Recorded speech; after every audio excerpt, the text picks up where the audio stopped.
কে এই যুবকেরা যারা আল্লামা দেলওয়ার হোসেন সাঈদী রহিমাহুল্লাহ তার যাকে কোরআনের পাখি বলানো হয় এই মানুষটার ছবির মধ্যে জুতা নিক্ষেপ করলো?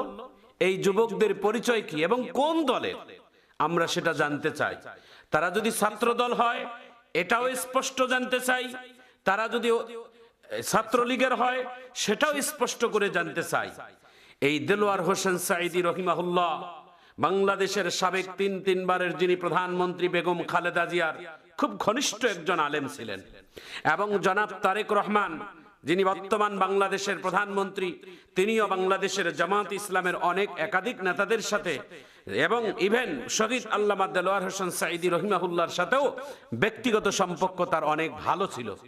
কিন্তু এই গভর্নমেন্ট থাকার পরও এই কোরআনের পাখি আল্লামা দেলওয়ার হোসেন সাঈদী রহিমাহুল্লাহর ছবির মধ্যে কে জুতা নিক্ষেপ করলো এই জাতি জানতে চাই। স্পষ্ট আমরা এটাকে জানতে চাই, এরা কারা, এদের পরিচয় কি, এটা আমরা জানতে চাই। প্রিয় বন্ধুরা আমার, রাজনীতিতে রাজনীতির জবাব দিতে হয়, তাই বলি এই ঘৃণিত রাজনীতি আমরা আর দেশের মাটিতে দেখতে চাই না।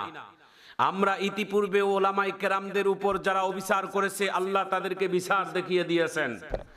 জাতির শ্রেষ্ঠ সন্তান এদেশের ওলামায়ে কেরাম। কোরআনে আল্লাহ তাআলা রাসূল করিম সাল্লাল্লাহু আলাইহি ওয়াসাল্লাম বলেন, খায়রুকুম মান তাআল্লামাল কুরআন ওয়া আল্লামা, যে কোরআন শিক্ষা করে এবং অপরকে শিক্ষা দেয়, আল্লাহর জমিনে আল্লাহর দুনিয়ায় সবথেকে শ্রেষ্ঠ মানুষ তারা যারা কোরআনের শিক্ষা করে মানুষকে কোরআনের শিক্ষা দেয়।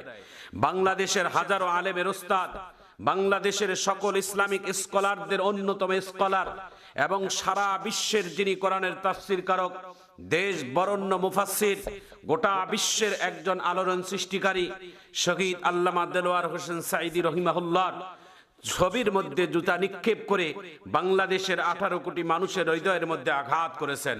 আমরা এটা বিচার ঠিক চাই এবং তাদেরকে বিচারের আওতায় এনে তাদেরকে সঠিক বিচার করা হোক, এটা বাংলাদেশের মুসলমান এবং ওলামায়ে কেরামের দাবি। প্রিয় বন্ধুরা আমার, জামাত ইসলাম আমরা বলি না যে তারা দুধে ধোয়া, আওয়ামী লীগ দুধে ধোয়া, বিএনপি দুধে ধোয়া, সকল দলের মধ্যে কিছু না কিছু ভালো মন্দ লোক থাকেই। তার মধ্যে যে দলকে বিকৃতি করতে হবে, দলকে এভাবে গালিগালাজ করতে হবে এমনটা নয়। দলের মধ্যে ভালো মন্দ সবাই থাকে, সব দলের মধ্যেই ভালো মন্দ লোক থাকেই। প্রিয় বন্ধুরা আমার, একটি কথা স্পষ্ট জানিয়ে দিতে চাই, যারা এরকম ওলামায়ে কেরামদের শানে বেয়াদবি করে তাদের জন্মের ভিতরে ভেজাল আছে। কারণ আমাদের শ্রেষ্ঠ ইমামে আজম আবু হানিফা রহমতুল্লাহ আলাইহির একটা ছোট্ট ঘটনা আমার স্পষ্ট খেয়াল পড়ে গেল। হযরতে ইমামে আজম আবু হানিফা রহমতুল্লাহ আলাইহি বলছে যে আমরা কয়েকজন ইমাম, কয়েকজন আলেম একটা জায়গার মধ্যে বসেছিলাম। পাশের মধ্যে একটি খেলার মাঠ ছিল, সেই খেলার মাঠে ছোট্ট ছোট্ট বাচ্চারা খেলতেছিল। ওর মধ্যে থেকে বলটা ছুটে এসে ইমামে আজম আবু হানিফা রহমতুল্লাহ আলাইহির ভিতরে বলটা ঢুকে গেলেন। ছোট্ট বাচ্চারা সবাই দৌড় দিয়ে আসলেন বলটা নেওয়ার জন্য, কিন্তু ইমামে আজম আবু হানিফার পরিচয় দেখার পর কেউ আর আসলেন না বল সাহস করে নেওয়ার মতো।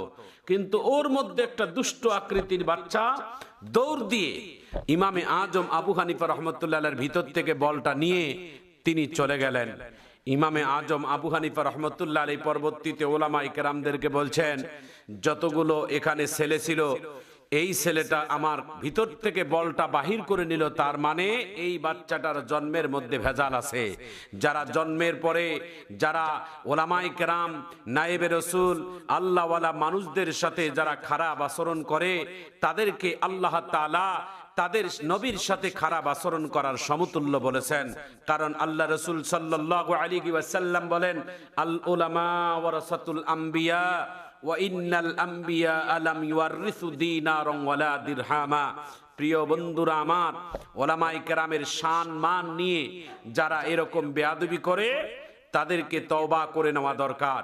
সমস্ত ওলামায়ে কেরাম যে খারাপ এমনটা নয়, কিছু আলেম আছে যাদের সম্মান আল্লাহ তাআলা আকাশ চুমরি করেছেন, যার মধ্যে বাংলাদেশের অন্যতম একজন জনপ্রিয় বক্তা ছিলেন শহীদ আল্লামা দেলওয়ার হোসেন সাঈদী রহিমাহুল্লাহ।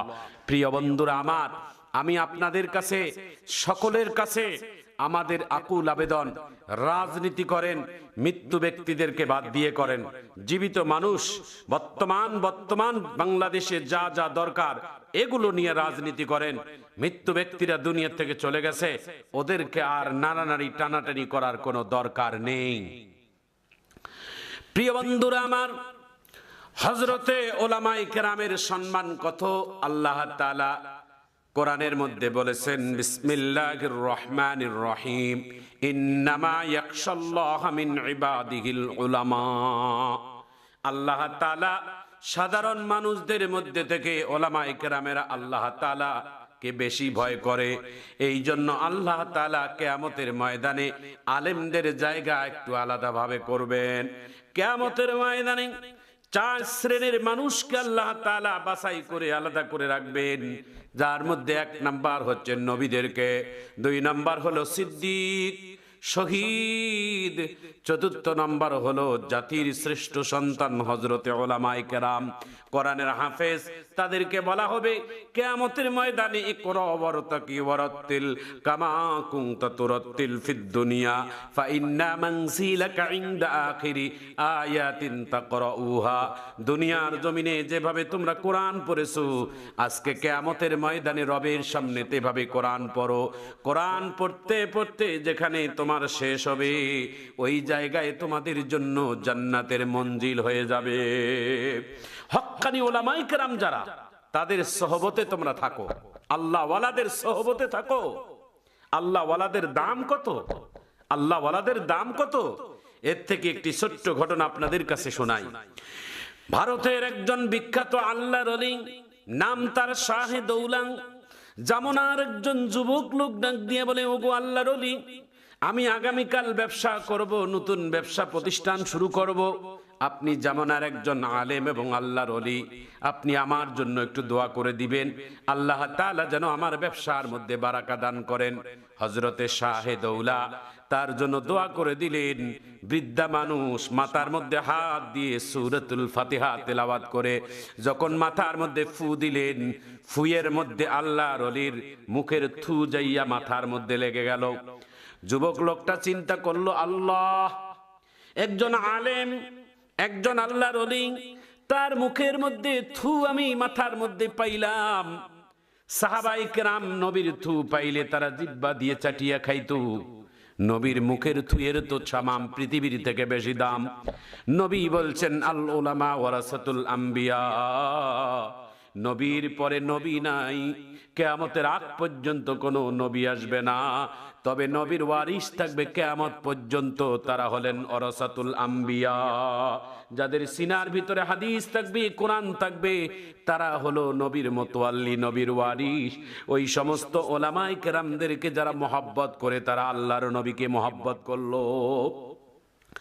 শাহে দৌলার সামনে যুবক লোকটি মাথার মধ্যে হাত দিয়ে যখন দেখলো যে আল্লাহর ওলির মুখের থু, আল্লাহর ওলির মুখের থু দেখে নবীর মুখের থু মনে করে বিসমিল্লাহ করে চাটিয়ে খেয়ে ফেলেছে।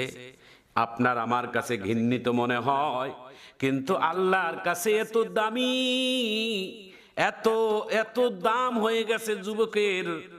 ওই যুবক আল্লাহর ওলির মুখের থু যখন চাটিয়ে খাইছে, আল্লাহর নবীর মুখের থু মনে করে, রাত্রের বেলা যখন যুবক ঘুমাইতে গেছে, হঠাৎ করে তার অন্ধকার ঘর নূরের আলোতে ঝলমল হয়ে গেছে। পাশের মধ্যে বিবি ছিল, ঘুমিয়েছিল। যুবক লোকটি আল্লাহর নবীর সাথে মোলাকাত হয়ে গেছে। বিশ্ব নবী তার কপালের মধ্যে চুমু দিয়েছেন। আল্লাহর নবী চুমু দিয়ে যখন চলে যাবেন, যুবকের ঘুম ভেঙে গেছে। যুবক ঘুম থেকে উঠে বিছনায় হাউফাউ করে কান্দে। পাশের ঘরের বিবি ডাক দিয়ে বলে, স্বামী আমার, তুমি কি দুঃস্বপ্ন দেখছো? বলে, না। বলে, দেখছি তোমার কপাল ঘেমে গেছে, তুমি কি কোনো পেরেশান টেনশনের মধ্যে ছিলা? যুবক লোকটা চোখের পানি ছেড়ে দিয়ে বলে, না বিবি, না, আমি কোনো দুঃস্বপ্ন দেখি নাই, সুস্বপ্ন দেখলাম। বলে, কি? বলে, এইমাত্র বিশ্ব নবী আমার ঘরে এসে আমারে সালাম দিয়ে কপালে চুমু দিয়ে গেল। ঘরের বিবি ডাক দিয়ে বলে, স্বামী আমার, জীবনে যা বলছো যা বলছো সবে সত্য, কিন্তু আজকের স্বপ্নের কথাটা বাস্তব সত্য। তুমি যে বলছো স্বপ্নের যোগে বিশ্ব নবী বুক কপালের মধ্যে চুমু দিয়ে গেছে, আমি বিশ্ব নবীর ঠোঁটের দাগ তোমার কপালের মধ্যে দেখতে পেয়েছি। প্রিয় বন্ধুরা আমার, নবীর ওয়ারিস, নবীর মুতাওয়াল্লিদের সাথে যারা সুসংবাদ রাখে, সুসম্পর্ক রাখে, আল্লাহ তাআলা তাদের সাথে মহাব্বত, ভালোবাসা পয়দা করে দেয়। এই জন্য জাতির শ্রেষ্ঠ সন্তান ওলামায়ে কেরাম, আমরা আলেম ওলামাদের সাথে ভালো আচরণ করব, হক্কানি আলেম ওলামাদেরকে বুকে টেনে নেব, হক্কানি ওলামায়ে কেরামদেরকে মহাব্বত করব। আল উলামা ওয়ারাসাতুল আম্বিয়া, যারা নবীর ওয়ারিস, যারা নবীর মহাব্বত করে, যাদের সিনার ভিতরে ইলম আছে, এমন উলামায়ে কেরামদেরকে মহাব্বত করব। আল্লাহর নবীর মহাব্বতে আল্লাহ যেন আমাদের সবাইকে আলেমদের মহাব্বতকারী হিসাবে আমাদেরকে কবুল করে নেন।